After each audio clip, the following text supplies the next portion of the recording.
আসসালামু আলাইকুম everyone, welcome to my YouTube channel. বন্ধুরা, অনেক দিন পর ভিডিও নিয়ে আসলাম লেবাননের। কারণ হচ্ছে দীর্ঘ 2 মাস হবে যে ইসরায়েল লেবাননের যুদ্ধ, বেরুতে যে আক্রমণের যুদ্ধটা, সেটা দীর্ঘ 2 মাস ছিল। খুব ভয় ছিলাম, খুব আতঙ্কে ছিলাম। এই যুদ্ধের কারণে মনটাও খুব খারাপ ছিল।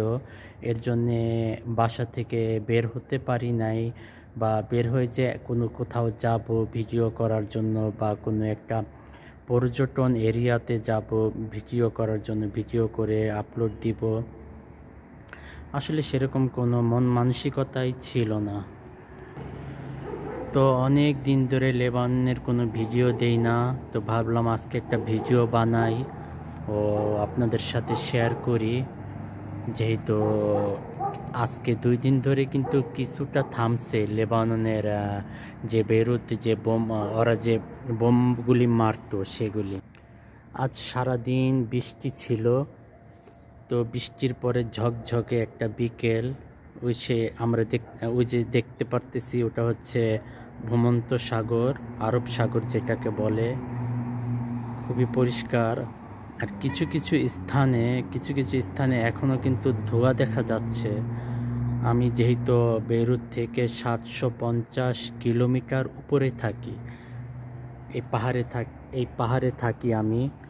তো অনেক দূর থেকে অনেক দূরে থাকি, কিন্তু যখন বোমগুলি মারে, এক একটা বোমে আমাদের এই বিল্ডিংগুলি পর্যন্ত কেঁপে ওঠে।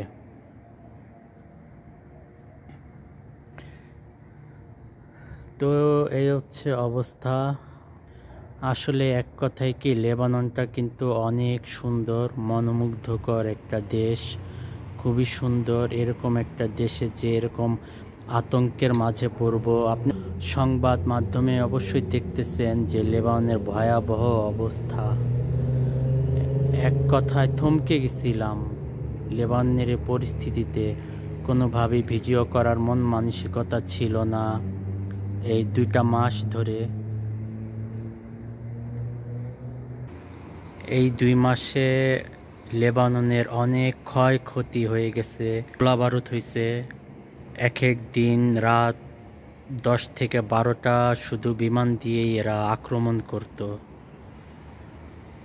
তো বেইরুতে যে সমতল স্থানটা দেখতেছি, ওইখানে এখানে যে বাংলাদেশি প্রবাসীরা আছে, তারা বিভিন্ন আশ্রয় কেন্দ্রে আশ্রয় নিছে। যেহেতু কর্মস্থান চলে গেছে, তাদের অনেকের বাড়িঘর চলে গেছে। কয়েকটা এরিয়া থেকে ইসরায়েল থেকে ঘোষণা আসছে এরিয়া যাতে খালি করে দেয়। তো সে সমস্ত স্থানে অনেক বাংলাদেশিরা ছিল। তারা যেভাবে পারছে, বাংলাদেশের দূতাবাসের সহযোগিতা এবং নিজ উদ্যোগে অনেকেই অনেক জায়গায় সেফ জোনে চলে গেছে।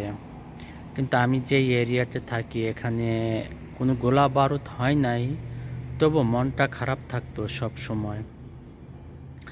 তো এখনকার যে সূর্যটা, লাল একটা সূর্য। তো যুদ্ধ নিয়ে আমার তেমন কিছু বলার ছিল না, সবাই কম বেশি জানেন। এই যুদ্ধের কবলে পড়ে অনেকেই অসহায় হয়ে পড়ছে, কর্মস্থান হারিয়েছে, বাসস্থান হারিয়েছে। অনেকে দেশে চলে যাচ্ছে, অনেকে চলেও গেছে, সামনে চলে যাবে। যেহেতু এটা কোনো দুর্যোগ না, এটা একটা যুদ্ধক্ষেত্র দেশ। আর লেবাননটা হচ্ছে যুদ্ধমাতৃক দেশ, পাশে যেহেতু ইসরায়েল। এরা 2006 সালেও একবার আক্রমণ করছিল, আবার 2024 সালেও আক্রমণ করলো। কিন্তু এবারের আক্রমণটা ছিল ভয়াবহ, কারণ এরা সেই 2006 সালের মতো নাই, তাদের টেকনোলজি অনেক অনেক এগিয়ে গেছে। আকাশে 24 ঘন্টা, দিন রাত 24 ঘন্টা ড্রোন ঘুরে, ড্রোন দিয়ে এরা ভিডিও করে, ম্যাপ করে। ঠিক যেই বিল্ডিংটাকে ওরা টার্গেট করে, ওই বিল্ডিংটাতে আক্রমণ করে। আজকে বৃষ্টি হয়েছে বিধায় ধোঁয়াগুলি দেখা যাচ্ছে না। আর কালকে একটা বোম মারছে ফাইটার জেট দিয়ে বোমগুলি ফালায়। ও আজকে কোনো বোম পড়ে নাই। আর দূরে যেগুলি হচ্ছে রানওয়ে দেখা যাচ্ছে লেবাননের। তো সব মিলিয়ে মোটামুটি আছি। সবাই যে যার স্থানে ভালো থাকবেন, সুস্থ থাকবেন। খোদা হাফেজ।